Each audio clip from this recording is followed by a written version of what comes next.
land on which we celebrate this morning, and there are elders emerging and I've just present. I practiced that, Doris, and I still managed to stuff it up. I'm so sorry. Good morning, I'm Rebecca Aston, Manager Organisation Development at East Gippsland Shire Council. Whilst we recognise we are here to celebrate, we are mindful that many Gippslanders are impacted by fires that are in the region at the moment, and our thoughts are with them. And I'm Marty Edwards, Human Resources Manager at Gunai Land and Waters Aboriginal Corporation. Welcome. So today, on behalf of all three organisations that you've got up here today, as well as East Gippsland Catchment Management Authority, Gippsland Ports and Bairnsdale Regional Health Service, who make up our Human Resources Memorandum of Understanding group. We welcome you all. We welcome our senior executives, board members, mayor, guest speakers and staff from all those 6 organisations, and also from DELWP, CFA, Parks Victoria, Gippsland Lakes Community Health and Federation Training. Thank you for taking your time out this morning to come and celebrate our event for International Women's Day. Much appreciated. The theme today for International Women's Day is Balance for Better, and I'm very happy to welcome Dr. Auntie Doris Payton to the stage to give us our traditional welcome to country. Dr. Auntie Doris Payton is a community educationalist, a local Aboriginal elder and a GLAWAC board member. Thank you, Doris. My croaky voice. I live at Geraldine Junction and I've been out of the house for a few days and I was looking for my shoes this morning. These are all I could find, so my feet are a bit cold. So, Woman India everyone, and Budgery Warren, Nekal Makka Doris. I'd like to ask you to a minute's silence to honour and remember the women we've lost in our communities. And in the last two weeks, we've lost 2 more elder women. So I ask you for a minute's silence, please.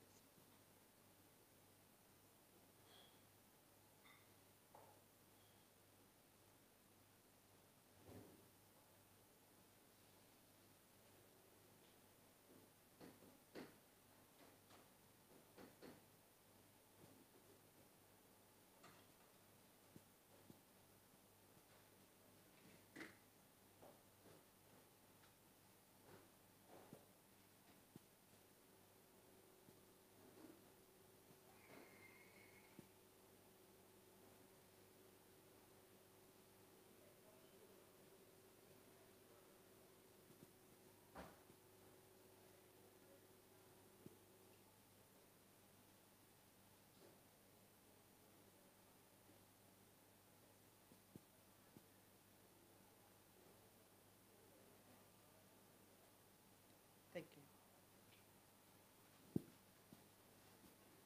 So Naju Gunai. My mother's people are from the Kratungalung people and my father's people from the Tatungalung people. And I'm Monero Nagarago through my mother, so I take both sides. Today I want to welcome you to the Brubbalung country of the Gunai Kurnai, and it is one of the clan groups of the 5 groups of the Gunai Kurnai Nation. I want to honour our ancestors, our Bunjil Bodine, our Bunjil Waraka, and for their wisdom, knowledge, stories and song. Brubbalung occupied this country from Providence Ponds up to Dargo and west to Bruthen, taking the Tambo, Nicholson and Mitchell rivers and west to Lake Narran, which we call Lake King. Their neighbours, Kratungalung, occupied the land to the east and Brakalung to the west and Tatungalung to the south. So as visitors to our country, as I always do, I welcome you with leaves to sit on and water because you are visitors on our country. Leaves because people could not sit directly on our land. And water as visitors to welcome you to this country. So today we come together to share story and be in this space to listen to each other. And I'm pleased to share today with you and welcome you to this event. Thank you very much, Kanipa. Thank you, Doris.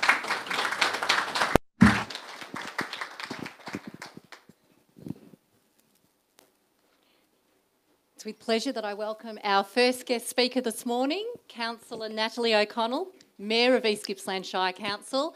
Natalie was elected back in 2016 and is the first Mayor of the Shire to hail from Omeo. Welcome, Natalie. Thanks, Beth. Good morning, everyone. Thanks for having me here today. Thanks for your welcome to country, Auntie Doris, and I'd just like to acknowledge the traditional owners on the land on which we're gathered here today. Well, I feel really privileged and pleased to have been asked to speak today, so thank you for asking me, and I'm just humbled to celebrate International Women's Day with you all. So I've just been asked to sort of give you a little bit of a background into my life and to where I am at this point. So as most of you know, I grew up in Omeo, so obviously a small community, but I never saw growing up there as a challenge or a barrier. In fact, I saw it as a real asset to my ability to be able to communicate with people, because we were socialising with people from all ages, all walks of life from the get-go. I had a brother and a sister. They're 8 and 6 years older than me, so quite a little bit of an age gap.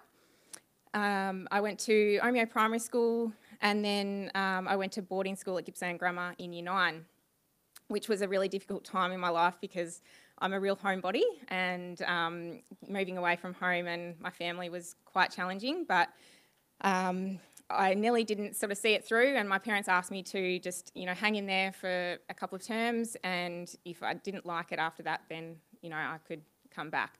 So fortunately, I stuck it out and stayed there and absolutely loved my time at Gippsland Grammar. It's such an amazing school and made lots of, lifelong friends, and probably where my leadership sort of excelled there. I was house captain and a prefect.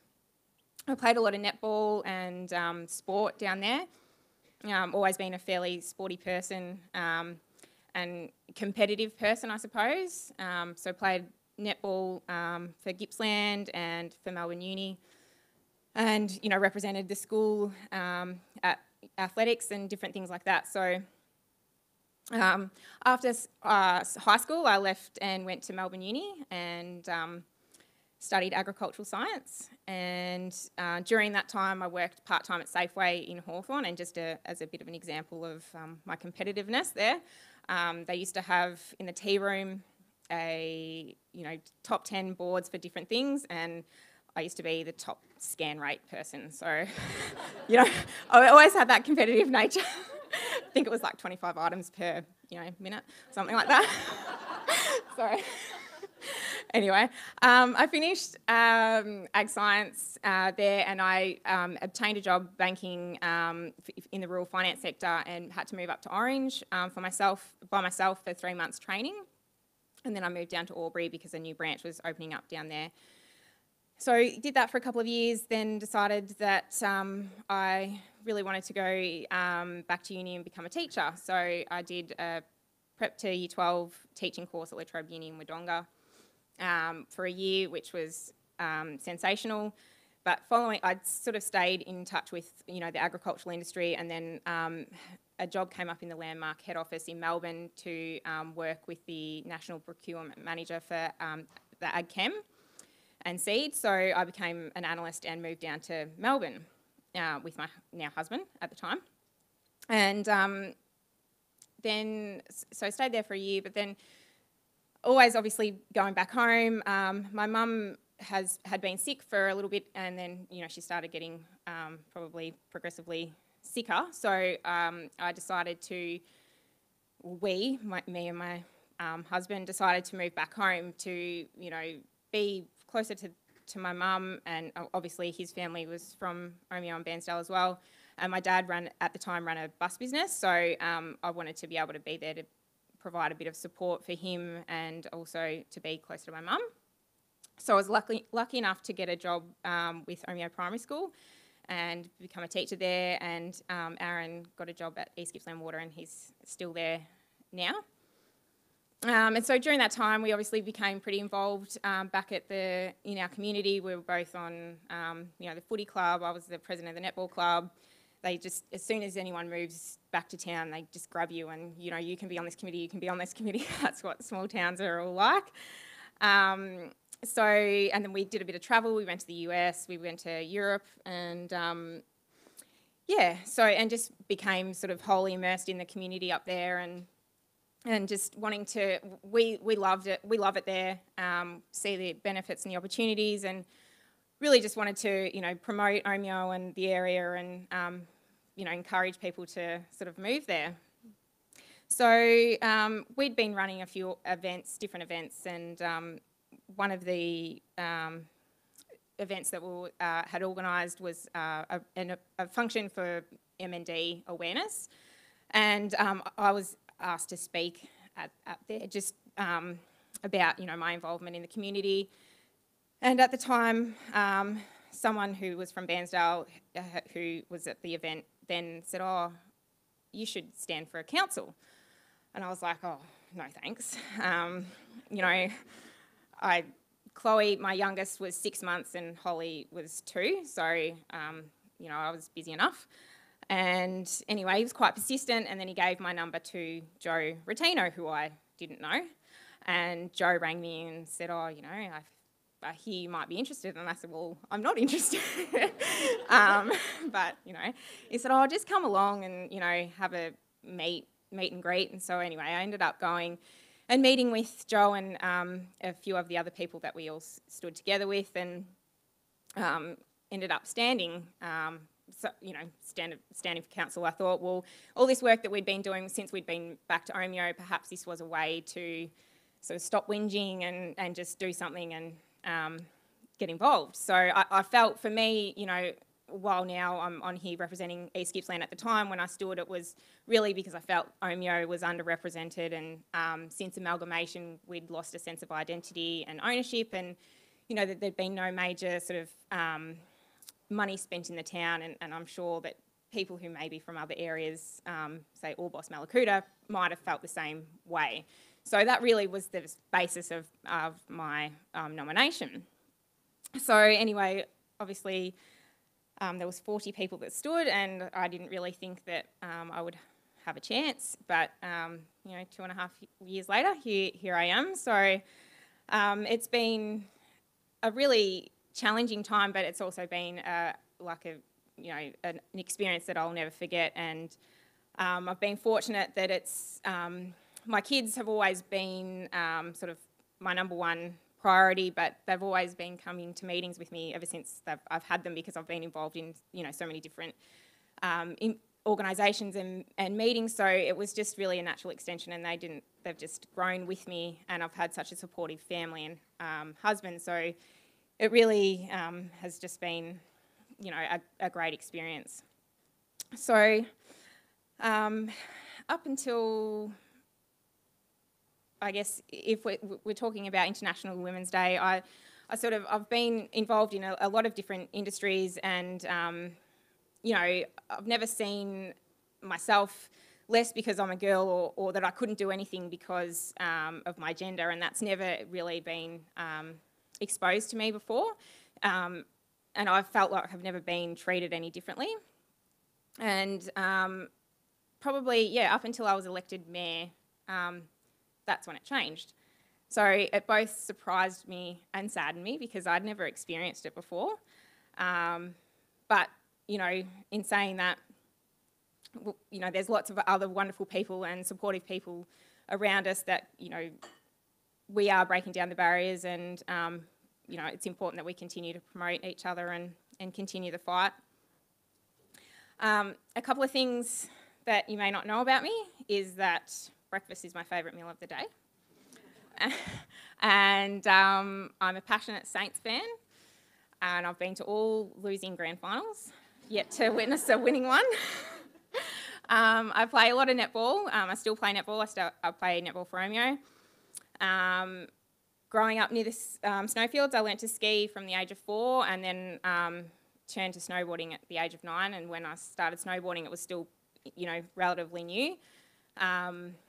But yeah, so now I still ski and snowboard, and recently my kids have I've just started to teach them how to ski, so that's pretty cool. I played piano. I played piano as a student, and I've just recently sort of fell in love with it again and started to play again. I love to read, and now that I'm doing so much travelling, that's transformed into audiobooks and podcasts. I guess in the future, I'm not really sure what that might look like. My term for council finishes next year, I think in October. So I've still got I'm on maternity leave from my job at teaching at the moment, so that's always in the back of my mind. I'm pretty passionate about education and, making sure that the standards that we have in our rural and remote areas are as of high quality as what they are in the city. So that's something that I've been working on for a long time. Probably a long-term goal would be to go to New York. When we went to the States, we sort of only went to the West Coast, so would love to take the kids to New York. And maybe work-wise would be, as I said, I'm pretty passionate about AFL and footy. I would love to hold a senior position in the AFL one day. But, things can change. You never know where life can take you. But, so anyway, I'd just like to thank Beth and the team for organising a really wonderful event. I think it's important that we continue to celebrate and promote each other and better the balance and better the world. And a saying that someone actually said to me when I became the mayor, which I'd never heard before, but I really love it, and I think it's so true, is that you can't be what you can't see. And I think it's just, raising two little girls, I'm not going to change the way I was raising them, because I've always, as I was raised, it was that you could do anything you want, no matter what. But having just, recently sort of experienced some of the gender inequalities, I think it's sort of opened my eyes up a little bit more. But there's a lot to look forward to. So thank you very much.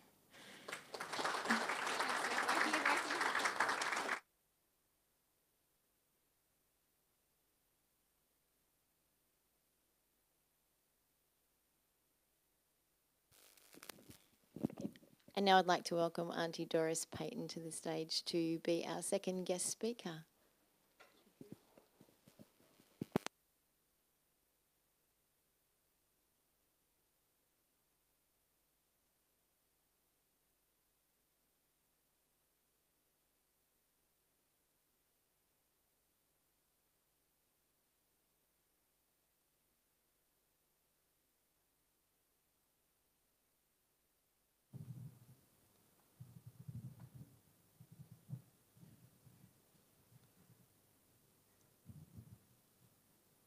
Paper is good. I couldn't print anything off on my printer, so go back to the technology. So I want to talk to you not as someone with a journey to tell, but a context for that journey. I wasn't told what I could and couldn't talk about, so I just thought I'd talk about what I want to talk about. But I want to reflect about our place in this world from our experiences of life and as Aboriginal women, and particularly my experience through my family. I have a resume that's a mile long, and, that would take me forever to talk about that, but you can look me up on the internet and you'll find out all about me. So this title reflects our position as Aboriginal women and shares through the generations the experiences we have of Western society. We are bosses ourselves, generation to generation. So thank you for inviting me to speak this morning. I always feel a bit humble and welcome the opportunity to contribute to this event. When I was thinking about the theme, Better for Balance, I'm reminded that my story is only part of a bigger story, a greater story, a story of generations. And it would be remiss of me not to take this opportunity to share that story. In a world where it's become important to focus on difference, on issues which impact on each other's lives, and where feminism and patriarchy dominate our way of viewing the world and our society and our lives, I want to provide a context to this thinking with an Aboriginal cultural insight. In Aboriginal society, men and women had roles which are known to each other and learned from a very early age. These laws and rules provide balance and harmony to these roles. Me, my daughters, my granddaughters are descendants of matriarchal women who are strong in culture, who are knowledgeable in their old ways, and survivors of historical events, genocide, and a society that oppressed them as women over generations. I'm privileged to be a keeper of our stories and have responsibility to share, teach, and acknowledge their lives and experiences. I'm inspired and strengthened by my great-grandmothers, my grandmothers, my mother, and my aunties. I'll show you some pictures. There's a little girl at Club Terrace Primary School. People talk of being guided and inspired by influences in their lives, and I do believe this to be true. But in our lives, we are guided by our ancestors, by our elders, and with cultural responsibilities. I am particularly inspired by our next generations. My mother, the lady on the right, says that they are our eyes and our footprints for our future. As a child, we lived our lives around our relatives, where they lived and worked. The women of our family lived on the riverbanks, in the bush, and on the fringes of society, at the edge of society that was mostly in denial of their existence.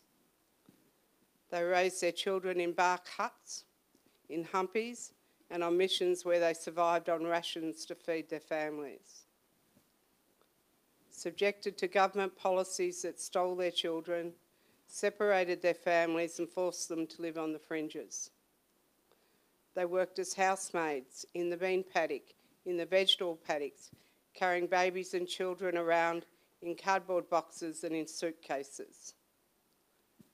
They maintained their cultural responsibility to teach their children their own language and culture whilst the education system denied them rights as Aboriginal people.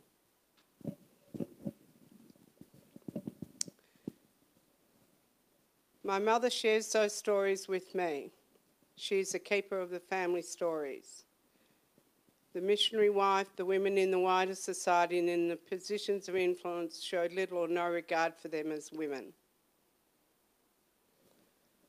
My great-grandmother wrote letters to the Border Protection for Aboriginals to seek support, and did so not only for her family, but for many others needing basic food, clothing, medical and family support. Her letters are kept in the archives as poignant collective of a time of their life that was ruled by government policies, church missionaries and cruel managers. There are many stories in collections told about their lives and handed down to the next generations. You might say that was a long time ago and a different period in time, but I would argue that this time when women in society could have influenced the treatment of our great-grandmothers and not contributed to their misery following the rules and regulations. My life is connected to these stories. As our family moved through the shifting landscape of government policies and forced segregation of our families. I grew up knowing that my life was rich in family, stories and culture. I learnt from this, and this shaped my life despite the influence of living in a Western world.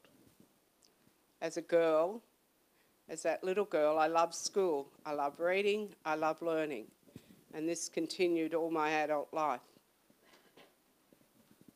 My grandmothers were different in that one grew up on a mission and lived her life under the missionary managers, and her life was deeply affected by policies that removed some of her children and placed them in homes. And she constantly kept moving to keep her other children safe. My father remembered how his mother moved away from the welfare and to find work because there was no support. Again, you might argue that this was a time when life was tough, and yes, living on the fringes as well. For my grandmother, constant fear of removal of her children caused her and many other Aboriginal women constant fear. My other grandmother grew up living in a strong matriarchal environment, away from the prying eyes of missionaries and managers, where they were supported with their children by other women and family members. They moved to find work. And when I travel around country with my mother, she tells me about how they travelled from Orbost on the train to Bruthen to pick beans just with their rolled up bundle with their aunties. And the women moved around constantly to find work to support their family. But they always lived on the fringes in bark huts and in raggedy old potato sack tents. My mother lived this life as a child and as a young woman. But unlike the missionary life of the people, she speaks her own language. She practices her cultural knowledge and shares the stories of their living in seeking work to survive and the stories and knowledge passed from her elders. I feel privileged to sit and listen to my mother. It's a greater learning than I could have anywhere else. Over the last few years, I've learnt much about our old people's ways from my mother because she's getting on. So my educated life has been one of learning, of understanding cultural connection, and to learn as a child and an adult living in a Western society. In many ways, I think I'm still learning from my experience of Western society, but I'm strongly connected to my cultural ways, the ways I think, behave, learn, listen, speak, and mostly live my life.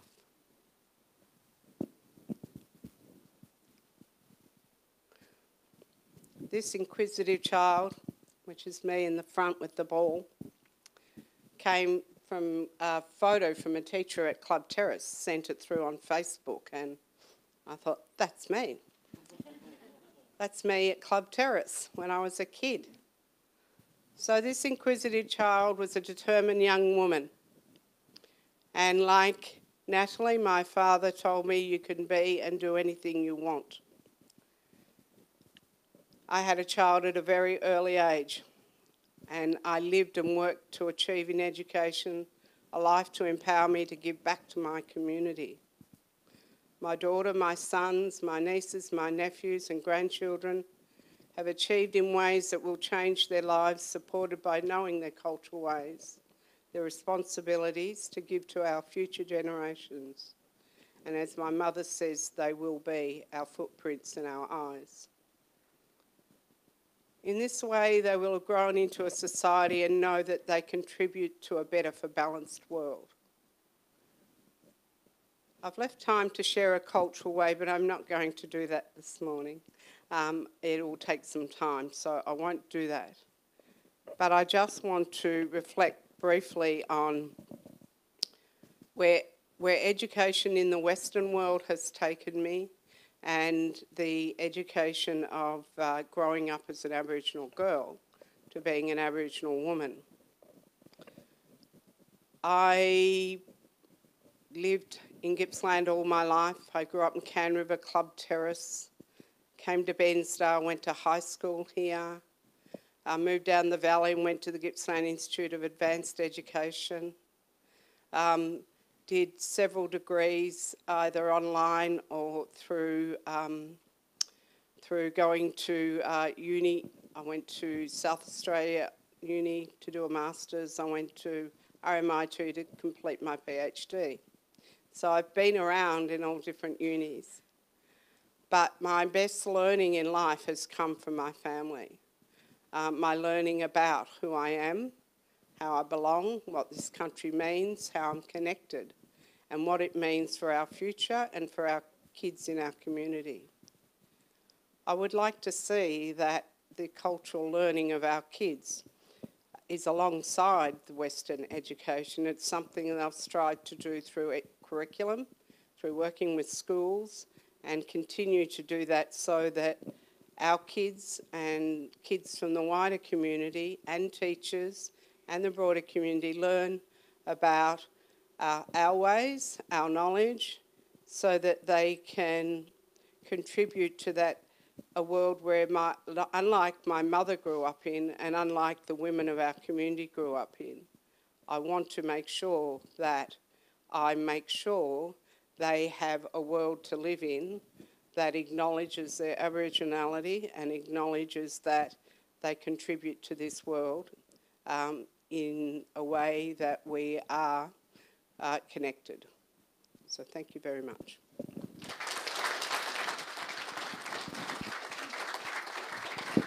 Thank you, Auntie Doris. It now gives me great pleasure to introduce our final presenter for today, Dr. Bethany Roberts, who is the new Chief Assistant Fire Officer for DELWP in Gippsland. Bethany has worked across the department for 9 years in senior roles. She holds a PhD in climate ecology and believes in people first leadership. I'd also like to say a special thanks to Beth today for being here. As you'd appreciate, Beth's team has been working incredibly hard to protect people and assets across Gippsland from the fires that are ravaging. So thank you, Beth, for showing your commitment to be here with us today.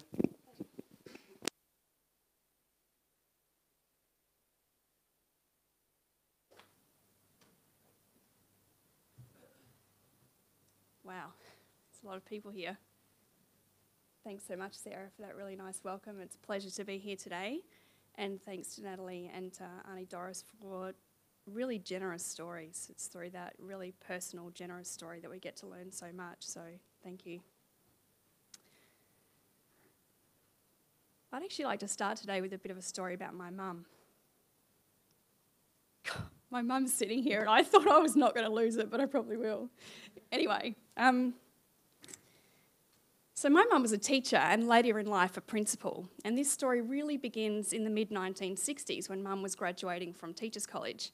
And she tells me this story about how, towards the end of her degree, there were a series of seminars organised on superannuation, and all the men in her class were invited and none of the women. So my mum marched up and said, well, why not? And the faculty said to her quite seriously, well, your first posting as a teacher is likely going to be in rural South Australia, and you'll likely meet and marry a rich farmer and probably won't need to worry about super, will you?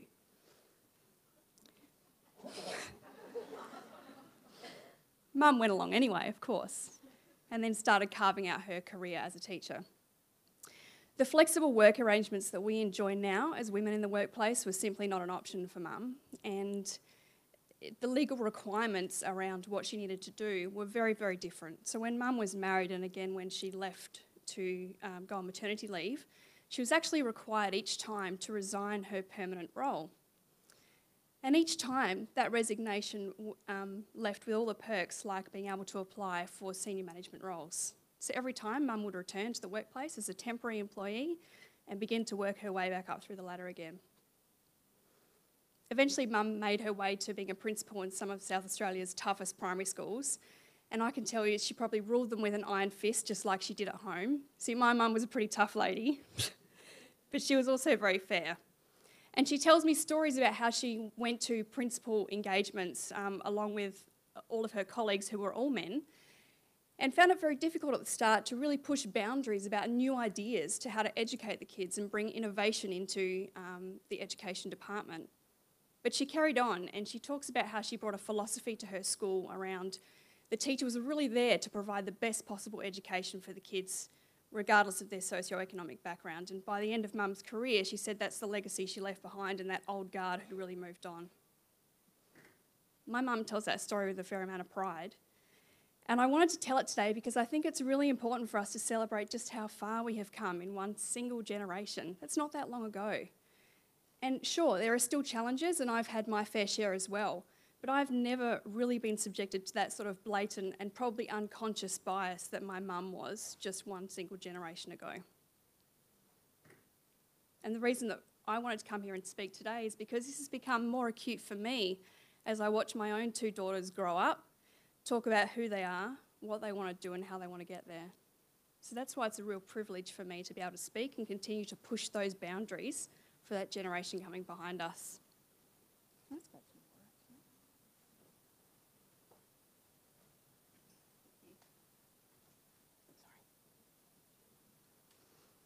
So back to me. I'm the Assistant Chief Fire Officer for Gippsland, as Sarah mentioned. And basically this means that I have land management oversight for a really large area of Gippsland, from Wilson's Prom right through to Can River and Bendock on the New South Wales border. At the moment I have about 400 staff that I have duty of care for, including our firefighters, which you would have read a lot about in the most recent weeks. But we're not just firefighters. We also take care of the land. We're stewards of the land. We build tracks and trails and even roads and recreation sites for people to enjoy our great estate.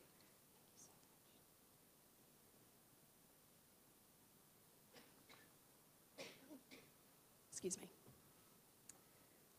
I have compliance officers working for me, planners, GIS officers, wildlife officers, cultural heritage experts, and of course we work in conjunction with all of our other land managers, some of whom are here today.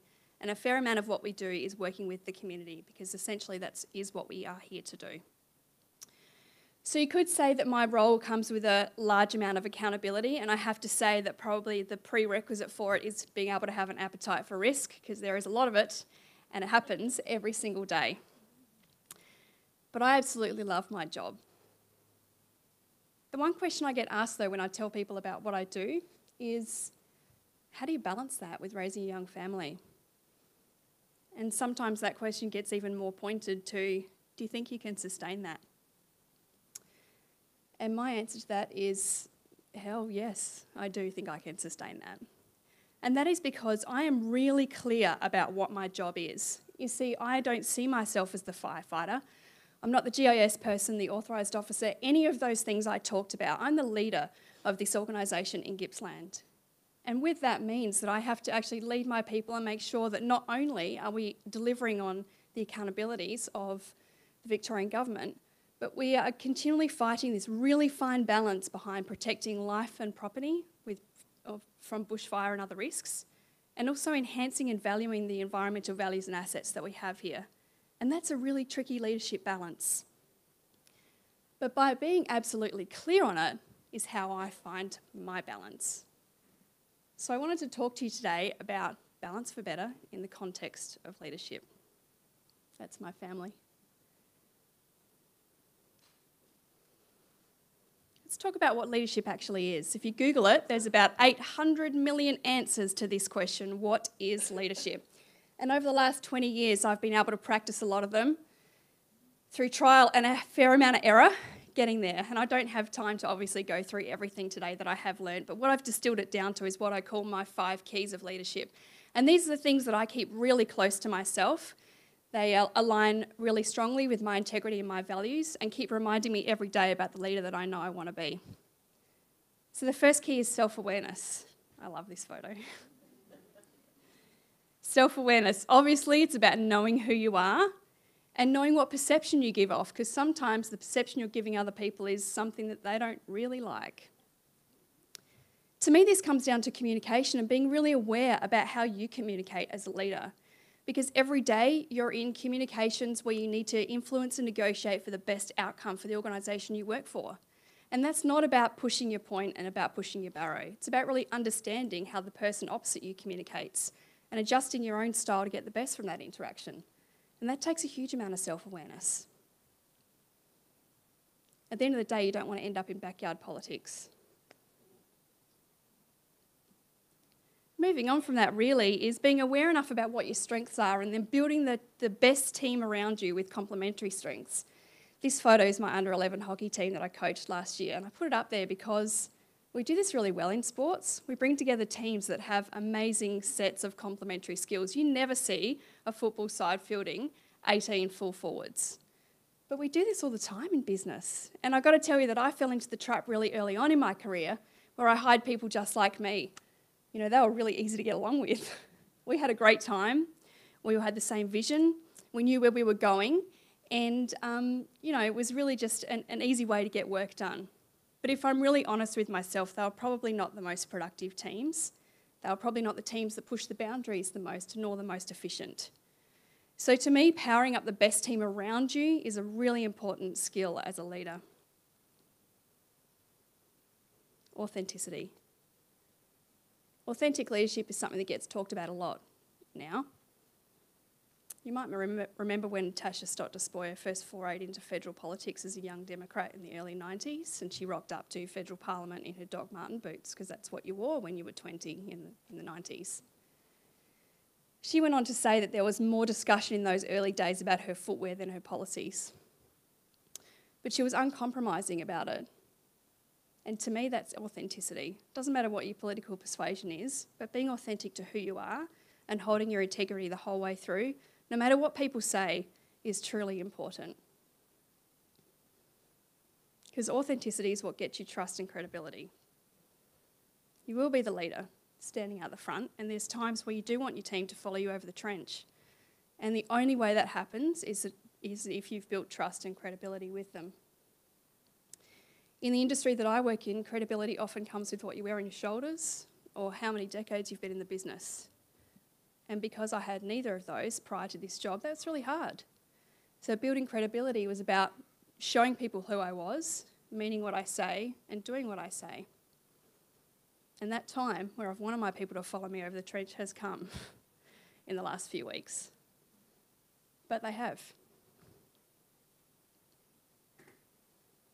And finally, this is probably my favourite key, is about leadership is not about you. You've got to leave your ego at the door.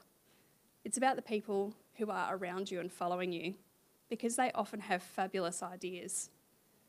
I don't have time to show you a YouTube clip, but there's a really neat 3-minute video around the power of followership, which I really encourage you to have a bit of a look at. But finding and following other people's good ideas, I have found is an amazing key to building great leadership. And this is no more important than when you're talking about change management. And we would have all been through this before with machinery of government, restructures, continuous change in our organisations. Change is only successful as a leader when you've got followers coming behind you. And the theorists talk about change management in U theory, so the shape of a U as if you're drawing it on a piece of paper. Where you put your pen down to the paper is the current state of being. And as you go through time and through change management, as a leader, it can really feel like you're taking steps backwards. Morale is dropping. It becomes really difficult to continue to push that change. And then there's like a moment where the switch almost flicks. You're at the bottom of the U and it starts to come up the other side. Momentum is building. People are jumping on board with the vision. And you get to that final state of being, and that's where you lift your pen off the paper. That can't happen without followers. You'll get your early adopters that jump on straight away from the current state of where it's being to where you want it to be. But most people take their time, and that change management can take, in my experience, years. So it takes a lot of fortitude, but it can't happen if you don't follow other people. So following other people's great ideas is really important to me.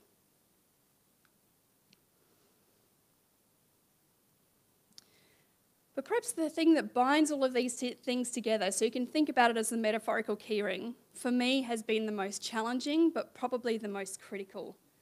And that is vulnerability. Just wanted to let that word hang in the air, vulnerability, because we don't talk about it, and we should talk about it. Because being vulnerable and showing your people that you are vulnerable is the best way to get successful leadership that I have found in most recent years, because it encourages them also to show vulnerability and therefore build their own leadership skills.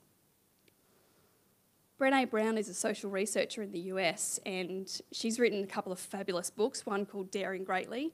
If you're more of a visual person, then jump online and watch her TED talk about the power of vulnerability. And Brené says that through the tens of thousands of pieces of dialogue that she's collected by talking to people about what's at the core of vulnerability, is that at that core are things like joy, connection, creativity, and innovation, all of these things that are amazing characteristics of modern day leaders. So she says that by armouring yourself up against vulnerability, and if you're anything like me, you do that all the time because often it can be seen as a sign of weakness. But if you're putting your armour on against that vulnerability, you're actually cutting yourself off from all those amazing characteristics. So what I've really tried to work on the last couple of years is acknowledging and being proud of my vulnerability. because it's pretty courageous to do that. I don't know if you've ever suffered from imposter syndrome when you're sitting at the table. You've actually got an influential seat at the table for the first time. There's all this action going on around you, and you're thinking in your mind, oh my God, when are they going to find out I don't know what I'm doing? It's okay. We all do it, and we all do it every single day. But acknowledging that vulnerability is truly something courageous. So what I wanted to say to you is be brave. Be brave enough to be that person that goes, do you know what? I don't know. Let's figure that out together. Be brave enough to be that person that says that is a great idea, it's a better idea, let's do that. Because that bravery is essentially, there's some nice music there. That bravery is essentially what is going to create the best leader that you can be. And finally, because it's International Women's Day, I wanted to come back to this point.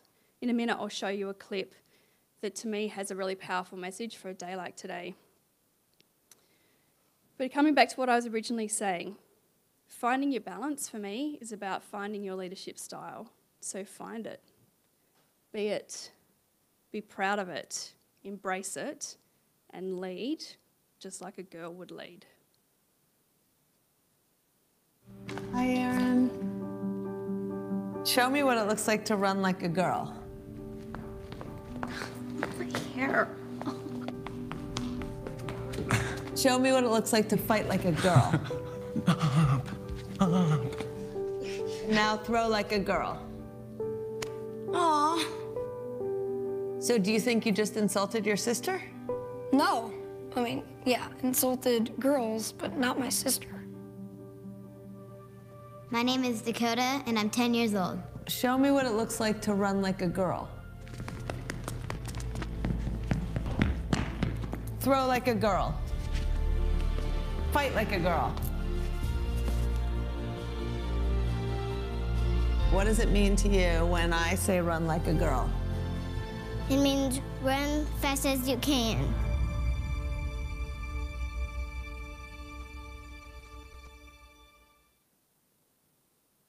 Thanks. Please join me in welcoming Beth. That was absolutely fantastic. I promised myself I wouldn't cry, and I'm crying again. Thank you.